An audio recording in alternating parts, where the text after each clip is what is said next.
The thing is, these people, they don't even realize what they're using. Like, so many things that they use, they don't even realize that it's from Israel. You can't boycott Israel. You know you can boycott Israel. It just means you're kind of left with not much tech, not much food, not much Yeah. anything. No shawarma. Yeah, right.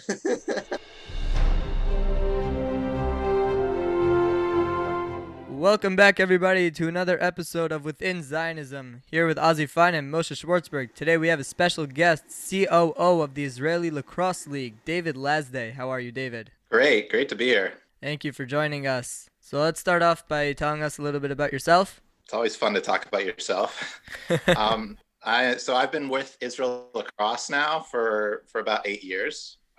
Before that, I moved to Israel about 12 years ago, originally to coach basketball for a nonprofit called Peace Players International that uses the game of basketball to bring people in conflict regions together.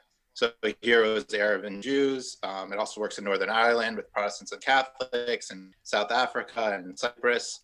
And so I did that for about 3 years, and that kind of gave me the skills to do community building and bringing people together through sports and sports-based youth development. And we took a lot of what I learned there and used that as the model for Israel Lacrosse. And so Lacrosse has been in Israel for about, I guess we did the first clinic in Tel Aviv in 10 years ago. But really in 2013 was when the most significant things happened with more players making Aliyah and coming over here to grow the game and play on the national team and to develop the next generation of Sabra lacrosse players. So it's been a wild ride. We've grown very quickly. In 2018, we hosted the World Lacrosse Championship, which was crazy. It was supposed to be in England, but it got transferred to us within a year out of the event. It was 46 countries and thousands of people came to Israel. It was on ESPN, 175 games. It was really incredible. And then the next summer, we hosted the Women's European Championship, which was another 16 countries and 500 women's players. And so we've had a very exciting few summers, and now we've kind of pivoted to this next program, which I think we're going to talk about a little bit more, our Israel Lacrosse Gap Year program for college lacrosse players in North America. How big is lacrosse in the world, like compared to other sports? So there's really like 5 countries that are dominant in it. USA, Canada, England, Australia. The Iroquois play as their own nation. Those are really like the top countries in the world. And then it's one of the fastest growing sports in North America. And it's really like when we started, there was only 38 countries playing lacrosse, and now there's something is that between. Next to curling? It's really I think it's one of the fastest growing sports out there. Just this week, we had another vote on recognizing another country. So every week it feels like I'm getting another email recognizing another country. And then we're doing our part too as Israel Lacrosse to help develop our neighboring nations, which is exciting as well. So it's really cool to be a part of like a sport that's on this upswing. It's really an ancient sport. It was played by the Native Americans thousands of years ago as a war game. And really the game itself is known to them and to the world as a medicine game.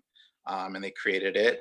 It's a way of bringing people together. And there's a great story that they tell about how the sticks are spoons, and it's really kind of very similar to this Jewish story that I know about, like feeding each other and everybody being able to eat from the same plate.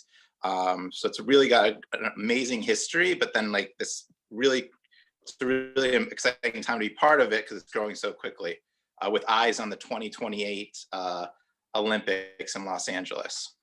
So I didn't know what lacrosse was until rather recently. So can you give us like 2 lines for our listeners for what lacrosse is in case they don't know what it is? Sure. So I didn't play lacrosse growing up. I was a basketball guy. But there's a lot of similarities between basketball and also soccer and football with lacrosse. The point of the game is to score goals. The goal is 2 meters by 2 meters, and it's played on a football field. It's 10 on 10 on the pitch. You have positions. You have a goalie, 3 defenders, 3 midfielders that can run up and down the whole field, and 3 offensive players. And the offense and defense stay on their own sides. It's played with this small rubber ball and sticks with pockets at the end. But the higher up, like offense and defense, is very similar to basketball and soccer. So you could bring in a high level basketball coach, and they would understand how to like coach the zone defense or the motion offense, and even some of the basic dodges and ways of maneuvering the ball around are very similar to basketball. In lacrosse, are you allowed to go behind the goal, like to score a goal? Are you allowed to go like behind the goal line and then like around to Yeah, score? exactly. So that's a really exciting part. Okay, so in hockey, I'm a huge hockey fan. So there's this guy, forgot who it was. A name it's hard to Sure. pronounce in hockey, as always. But he had this goal where like he went around the goal and then like lifted the puck on his stick and like got like top corner. I don't know if I you think saw I've seen it. the highlight because Like from behind, like they called it the and they lacrosse keep playing goal. that on the NHL network. I think this highlight. Yeah, it's amazing. It's like the coolest We thing get ever. there. The lacrosse people So yeah, I was wondering if that's actually love allowed in hearing that. lacrosse. They love hearing that highlight. I got very excited. Yeah, Yeah. and that's a cool part of the offense too. And there's another thing that where the ball goes out of bounds after a shot, it goes to the closest player, so the offensive player can stay on offense. It also just like there's the substitutions are on the fly. It's called the fastest game on 2 feet. And similar with like inbounds, so like a player just takes the ball bounce. It's faster than hockey? Yeah, similar to hockey subs. Very similar. Faster or like it's on feet, it's not on skates. Yeah, ice, right. So it can't There's be an faster. argument there to be made. Is it on skates? Is it on feet? You're talking to a hockey fan, so yeah, Yeah. it's gonna be an argument. But there's also there's box lacrosse, which is much more similar to hockey, and it's played in the hockey rink with synthetic flooring or A field hockey gym rink. flooring, and that's actually faster. That's almost the faster game, and there's a whole movement actually with our eyes on the Olympics is to make the game faster and to make the field smaller, so we can have more goals. But there's so much action, so many goals. At the end of a game, usually it's like 10 to 13. So it's really exciting. How's Israel's team compared to America and Canada and all the bigger countries? Yeah, so we've been able to build a relatively competitive team very quickly.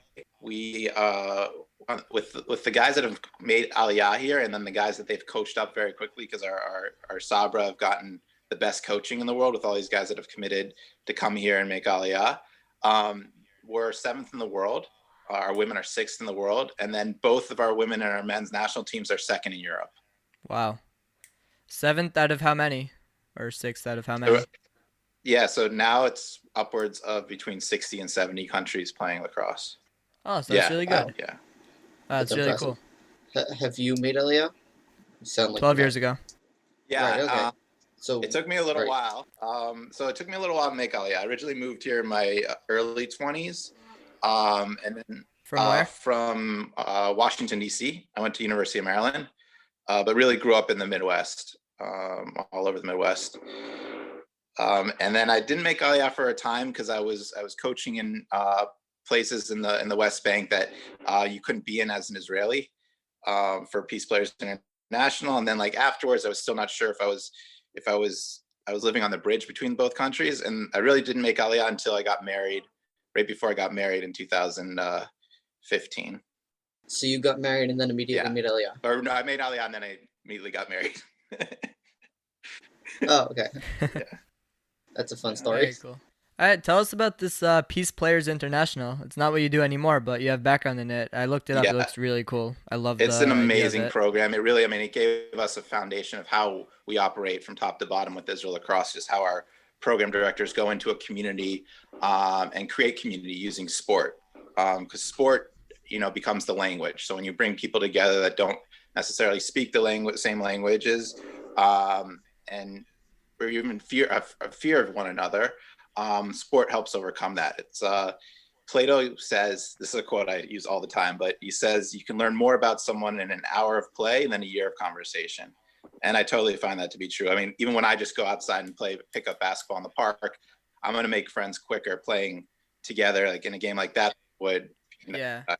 It brings out the personality in a person in like in a very different way. It's like I play hockey, so it's interesting what you were saying about like language also. Like I play with Americans, Canadians, French, Russian, like all these different languages. But like when we play, it's all the same language on the court, Yeah, it's get out of my way so I can take the ball instead of you.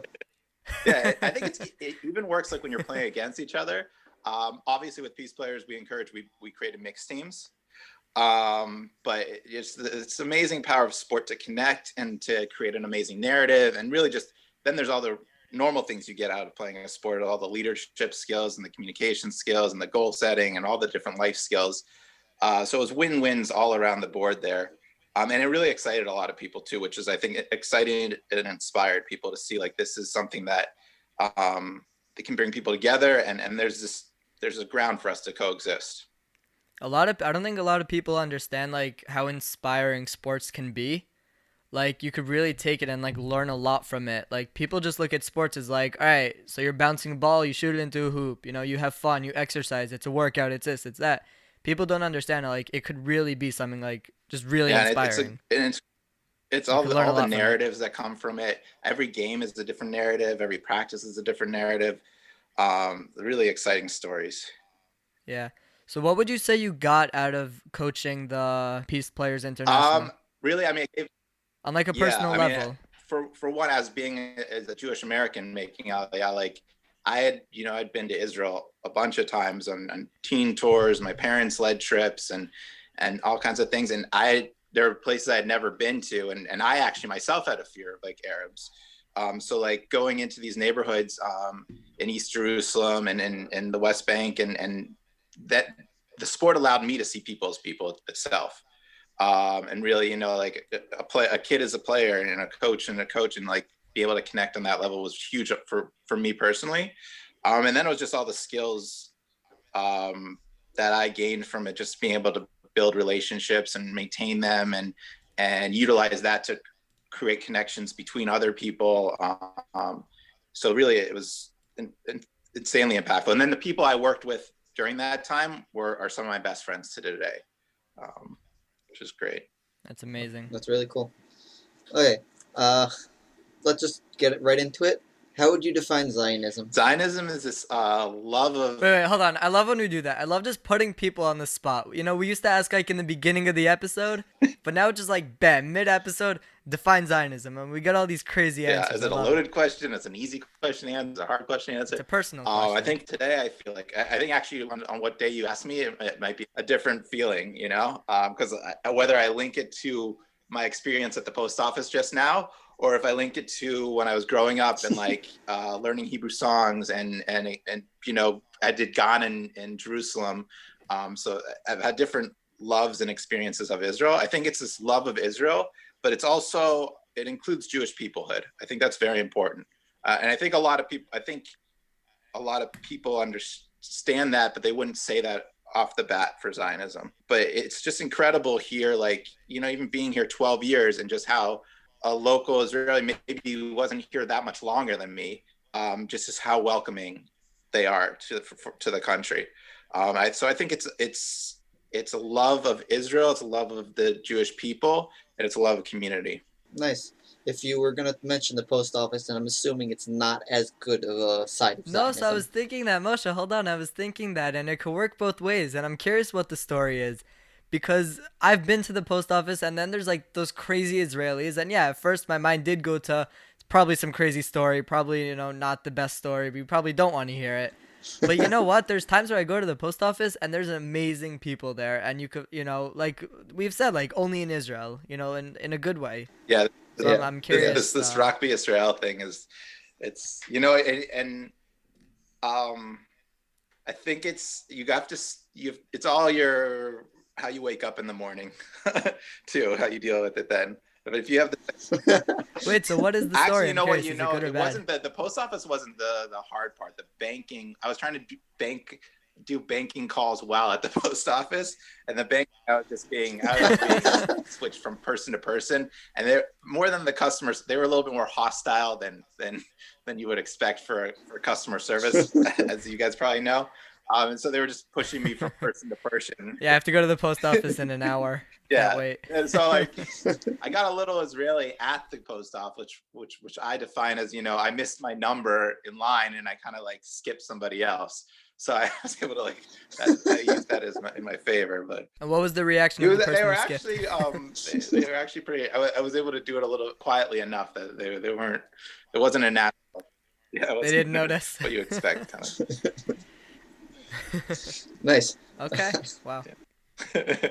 That's funny. So now you're the COO, not the CEO. I'm pretty sure that's what you said, Ozzy, at the beginning. Yeah. The COO Yeah. of the Israeli Lacrosse League. You're also you're also the one who actually brought lacrosse to Israel, So, right? There was no lacrosse yeah, before you it either. was actually the brain. It was actually the vision of our executive director, our CEO, I guess, Scott Neese. He came here on birthright, and he saw there wasn't lacrosse here, and he's been working in lacrosse since he was 15 or 16. Never played lacrosse, not really what you would say as an athlete, but with a keen business mind and an amazing sports marketing mind, and then just passion for the game of lacrosse. Huge community builder, makes a lot of sacrifices in order to bring people together, and really offer opportunities to people that would, you wouldn't necessarily think the first time to give them that opportunity. I mean, I've learned an amazing amount working with him. He's also frustrated the hell out of me. He's this guy that goes for these home run swings, like hosting the world championship in a year, and we built the first lacrosse field outside of North America in Ashkelon, and kind of like really a lot of this stuff is like putting the cart before I the already horse. like this guy. So he's a big risk taker. So we've learned a lot working together. So he has an Israeli mindset. He's got this Israeli mindset, doesn't speak a lick of Hebrew, but we go into these meetings in Hebrew, and he's able to read the room better than I am, just because he reads people's mannerisms and everything. Or maybe he speaks Hebrew and he's just hiding it from me. I like this guy. Yeah, Moshe likes this guy. Yeah, already. he's amazing. That's really cool. Yeah, so it was really his vision, and then like the support. He was able to recruit a very passionate board very quickly in the States, and one of our biggest supporters and our coach of the national team for a while, Bill Baroza, was a USA Hall of Famer, and he's just been an incredible support of our program from the very beginning. He's Jewish? Jewish. We were able to recruit like this board of amazing Jewish lacrosse players that played for USA back in the day, defenders. How'd you get that done? Scott was able to really kind of find this network. I mean, he had the network of lacrosse, and lacrosse is this close-knit community that's very passionate about growing the sport, but then be able to identify Kind of like Israel. Identifying these Jewish players, which we continue to do, because we actually have like a birthright lacrosse every summer for Jewish college lacrosse players. And we have a high school service trip that comes every December, about 40 Jewish kids from North America. And we're able to identify them through our network of coaches and supporters, and then even kind of like on Instagram and just kind of like direct messaging Jewish names that like lacrosse stuff. And there's just this huge community of. And then it just grows from there. Yeah. That's really cool. So you have, with the lacrosse thing, you have a gap year program. Can you tell us about that? Yeah, we're very excited about that. It's something we've only been able to really get college athletes while they're still in college. We've only been able to get them out here over the summers. So usually we've partnered with Massa over the last 5 years, not this past summer, but the last 4 or 5 before that. And they've come over for 2 months, and they've played as different. They put them in different cities and clubhouses, all living together, like 15 people in an apartment, just for 2 months. And they would play as their cities in the lacrosse league alongside their Israeli peers. So we were able to have one of the most competitive lacrosse leagues outside of North America, televise it and all that kinds of stuff. And then they would coach kids during the day. So now we've really been able to expand on that program with what's happening in the States with COVID and college lacrosse kind of being put on hold for a little while. We've been able to recruit 22 Jewish college lacrosse players that play at a very high level. We're very excited to get them onto the field. They just got here October 1st, so they're still quarantining. But during quarantine, they're learning Hebrew. They're doing all kinds of team building exercises, a lot of Zoom workouts with our kids throughout Israel, which is cool. Which is very interesting with the whole COVID thing, is how we've been able to use Zoom to bring our Israeli players together with our American players, despite the distance. And so now having these guys here, we're going to put them out in the field coaching kids as soon as we can. They'll be practicing every morning and training at our national training facility in Ashkelon. And then in December, hopefully we'll be able to start doing some competition. Yeah, so it was not easy to get them into the country. Masa has done an amazing job of being able to procure visas for all these people that want to come here on gap year programs. So, they've been an amazing partner. And they actually give you a structure for how your long-term Israel program should play out, how many hours of Hebrew, how many hours of service, how many hours of Zionism and Jewish history. Nice. So they've been an amazing partner in this whole thing. Well, I know an amazing podcast that can help them with the Zionism and Jewish history part. I know of one too. You should check it out. Really? Yeah. Or maybe it's the same one. I think we should connect them. Yeah, totally. Get the So how do you on this podcast? All right, so the podcast aside, Yeah. pre-podcast, how do you connect Zionism into the world of lacrosse? Yeah, it's been wild. I think it's been crazy to see how people have made Aliyah to Israel. We've got these Jewish players making Aliyah before they've ever been to Israel. So they don't know that they don't have this feeling of Zionism yet. But then they get here, and they're very excited to wear the Jewish star on their chest and represent Israel. But then once they get into the field and they're connecting with our community on the ground and coaching kids and experiencing the Jewish holidays together and getting invited to bar mitzvahs and weddings, and very quickly using this people-to-people connection, building community. They learn about their Zionism, and then we're able to kind of transfer that to people that aren't here for like long-term programs. We've people that come here on the service trip, high school service trip in December. They get to travel the country and see all the Jewish sites and the historical sites. A lot of times it coincides with Hanukkah, so we get to celebrate as a community together, which is always very strong. Nice. That's always fun. And then it's like utilizing symbols too. We utilize a lot of Jewish and Israeli symbols on our logos and So like falafel and shawarma. Sure, yeah, we got our dietary, our athletic dietary things. But actually, what's really cool is we've been able to, there's 57 sports that are recognized in Israel by the Ministry of Sport. Obviously, there's hundreds more that aren't. Field hockey's not on that list, and field hockey's one of the top 5 sports in the world. So we've been able to really connect with these other sports. And they've been able to hear from these other Israeli athletes, some that have made Aliyah, like Nili Block, who's this amazing kickboxing world champion. They heard from this week, to others that are Sabra that that have grown up and playing and training in Israel. So really be able to use sports to connect them to the country. That's amazing. Wow. It's such a cool program. Like again, like we were saying before about like the inspiration from sports and like use that to like get through like sports through Zionism. We had an episode about that actually. The sports rabbi? Yeah. Josh Halleckman? Yeah, he's amazing. Yeah, so we had an episode with him and like it's really cool the way you it was put funny the two 'cause together. Back before we had him, before that, me and Ozzy were talking, we're like, how exactly is sports Zionism? Where is it? Now this is already our second episode connecting sports and Zionism. It's really crazy how went from where does this even come from to we're not having multiple people. Yeah, on. I think But yeah, it's true. Like, if you want to connect through to something through something, I think sports is the best way to go. Yeah. And then next to that, our podcast. Well, I think it all goes to storytelling, and then and the podcast is the story. Being able to tell the story, and the sports rabbi is excellent at. I think he's one of the first. There are a few different Anglos that are telling the story, Israel sports stories, but he's really kind of done it on some of the most professional level.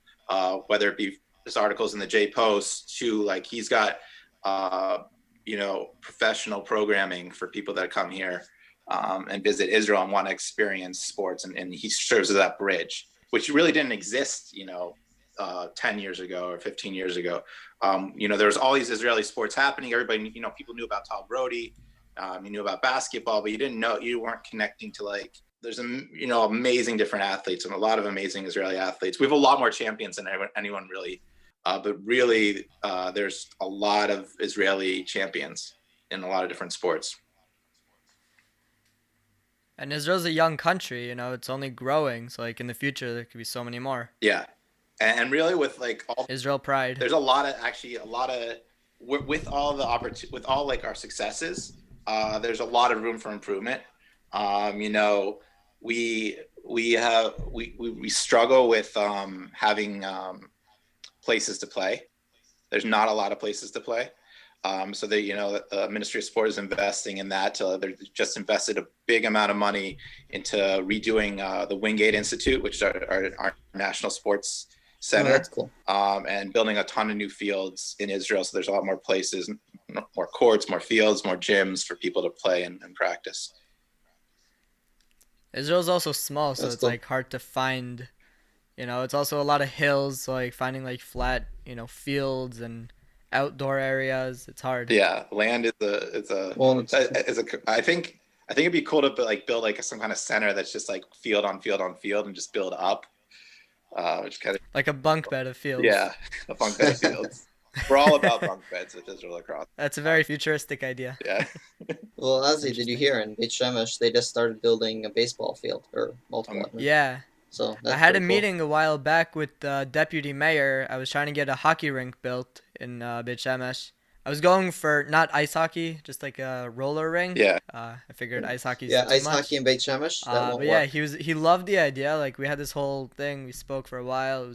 He was very into it, but hockey's not that big in Israel yet.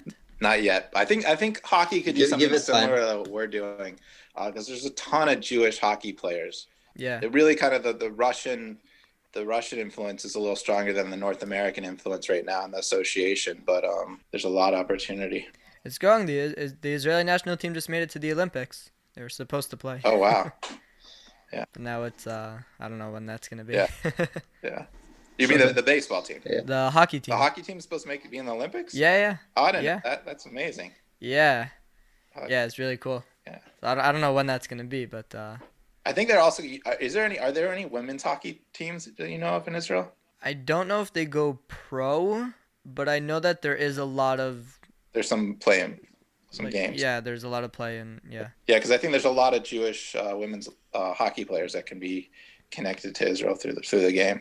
That could be cool. Yeah, and I think we could be pretty good at that pretty quickly. It'd be great. Also, Israel's good at like taking something small and just making it big in yeah. like no time. Yeah. Yeah. It's like the second we got the country, 70 plus years ago, we got ways and we got all these things like blown up right away. Yeah. In no time. Very quickly. Yeah. I love it on that. The things that like we've invented. Like whenever someone is like, "Oh yeah, we invented Waze, disconki, and cherry tomatoes." Yeah. Yeah. Like. And then Yeah, big and small. Yeah, and sports tech is Yeah, for actually sure. really taking off too. There's a lot of great sports tech happening. Like what? There's a lot of stuff around automated broadcasting. So there's like 2 or 3 Israeli or startups that have to do with like just like the camera being able to follow the action and you be able to produce and stream games without having all the different cameras. That's cool. Called Live View is one of them. Pixelot is one of them. And then there's a lot of different ones about like tracking and being able to like they put something in the shoe of either shoe or wristbands and it's very big in hockey now. They're really improving the game of hockey and how you watch it. So I'm curious if they're working with any Israeli companies through that. Yeah, and I think what's cool is we haven't done a good enough job at it, but a lot of these people are like looking for sports to use as guinea pigs or we kind of be like experimental one, and so you get like free. It'd really suck for all the BDS supporters and anyone who wants to boycott Israel. Yeah, team is not going to be winning. they just have the thing is these people, they don't even realize what they're using. Like so many things that they use, they don't even realize that it's from Israel. You can't boycott Israel. Yeah. You know you can boycott Israel. It just means you're kind of left with not much tech, not much food, not much anything. No shawarma. Yeah, right. All right. Is there any message you would want to send through sports, through anything that you do? We're always looking for more Jewish lacrosse players in North America, but then we're always also excited anyone in Israel to bring lacrosse to more communities. Like we're established in 10 communities from the south, from Beersheba to Netanya. We're always looking to find and establish new clubs. So if anybody's interested in that, they could reach out. If they're from the North America side, if they're interested in coming here and experiencing Israel through the lacrosse lens, through sports tourism or through sports service.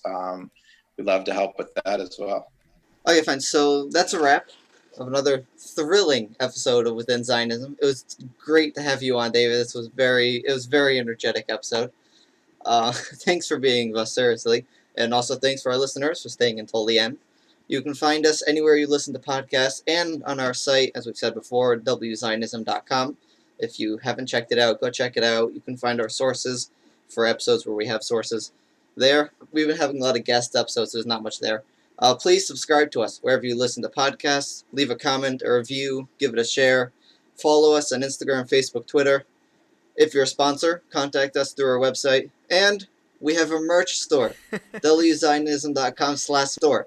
Go check it out. We've got some stuff. We're adding things slowly because we just opened it. But yeah, And if thanks for anyone being wants with us. to It was join the really Israeli amazing having you Lacrosse on. League, IsraelLacrosse.com or Israel Lacrosse on Instagram or on Facebook. And we'll be sharing this podcast, so it'll be on all our social media as well. Awesome. All right, thank you so More much, listens. David. Yeah, thank you guys. Stay safe and have a great day.